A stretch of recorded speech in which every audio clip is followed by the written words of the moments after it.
Hey guys, welcome back. I hope you're doing good this evening and I hope everything is going well for you. Well, it's Mother's Day weekend and that means around here we're planting tomatoes.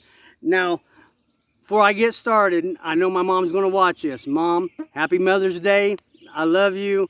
Let's hope we have some good tomatoes this year.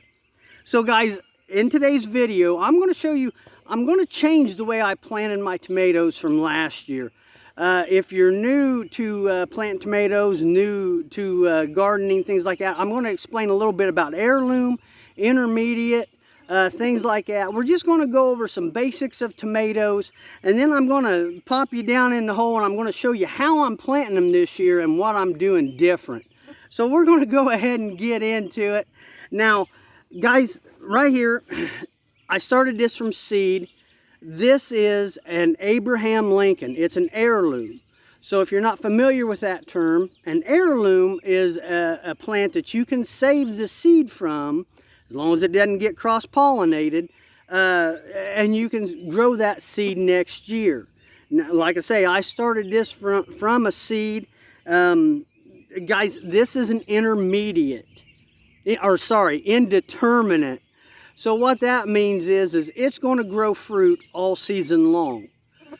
If you just want to can or have a few tomatoes and then you're done with them, grow a determinate. I have animals. I'm going to make salsa and maybe make some sauces. So I want tomatoes as long as I can get them. I want as many as I can get. So for that reason, I'm going to grow an indeterminate.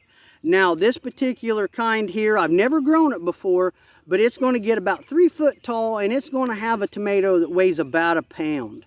So it's supposed to be a really good slicing tomato, and it is good for sauces. So let's go ahead and get into, real quick, pH.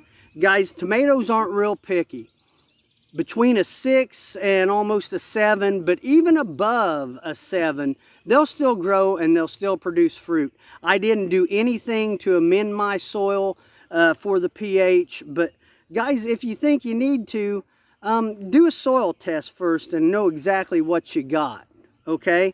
So what I did was, I already drilled my holes last winter, and then I filled them up with rabbit manure and alfalfa pellets. I've never done that before. I got a video on that, and I'll put it in a link to it in the description. So I was kind of worried about the amount of nitrogen, but guys, I got a picture of this hole before I dug it out. It really compressed down. Rabbit manure is a cold manure. Alfalfa pellets, they are a great fertilizer, but they are a time release fertilizer. So you don't have to worry about getting an overload of nitrogen with them, especially as long as they have been in the ground. So I think I'm okay. I have never done it this way. I've never tried this combination this way. So let me point you down and I'll show you what I'm doing. I might be crazy, I don't know.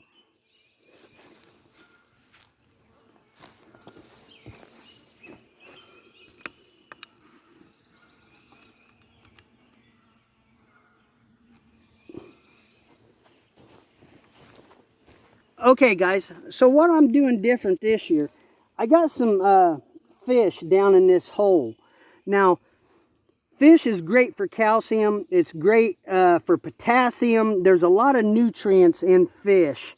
The caution here is, don't take your pieces of fish and set them out along the top.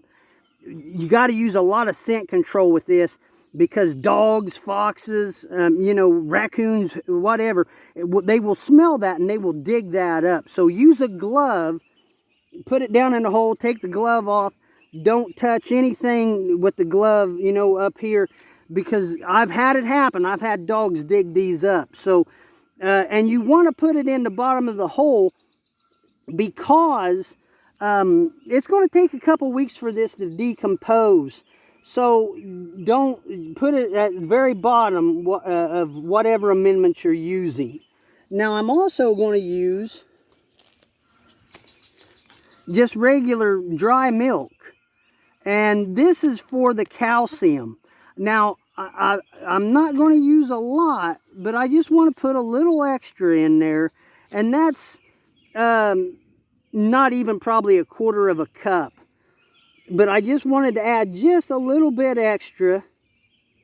Now, the longer I've gardened, the more I feel like end blossom rot, that's why we use calcium, is a watering issue and not so much a calcium deficiency. But we'll get into that here in just a minute. So what I'm going to do before I do that, this is just rabbit manure and alfalfa pellets. And so I'm going to put a layer of this down.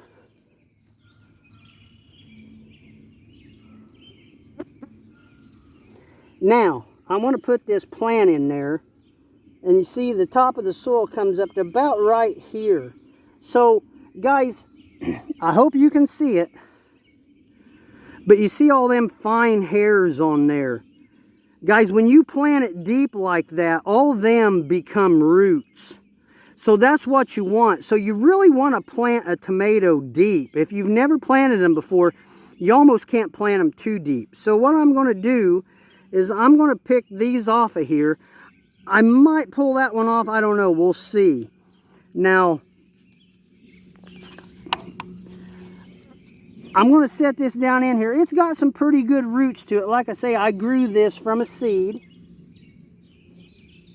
And then I'm just going to put this rabbit manure alfalfa mixture around it. So I'm actually kind of planting it in manure and alfalfa. So we'll see what happens. I've never tried this before. And in the video I made last year, I used a piece of PVC to water with. I had it, you know, sticking down at the bottom of the hole. But I'm hoping doing it this way, I won't have to fight my clay soil, because once that clay, you know, once it gets hard, it's hard to water it. But I'm hoping that this, you know, will drain a lot better, so I don't have to do that. Now, while we're on the subject of watering, guys, it needs about 1 inch of water a week. My best advice, go out first thing in the morning, right at first light, and look at the leaves. If the leaves are nice and sharp, if they're not withered, first thing in the morning, it's probably okay. Because, guys, overwatering is as big as a problem as underwatering. You know, if you let them roots get waterlogged, they can't take nutrients in. If there's not enough water, there could be all the calcium in the world in that hole, but your plant can't take it in. So consistent watering, I think, is the key. So what I'm going to do to finish this up, I made a video on planting onions in a raised bed, and I bought some dirt, and I'm going to use it. And that's why I think this stuff really does drain good. And so I'm going to fill that up all the way up to the top. And then I'm going to water these guys. Anytime I plant a tomato or something, I usually give them some water just to kind of help them along. And so, guys, if you're new to tomatoes, just remember, watering is very, very important.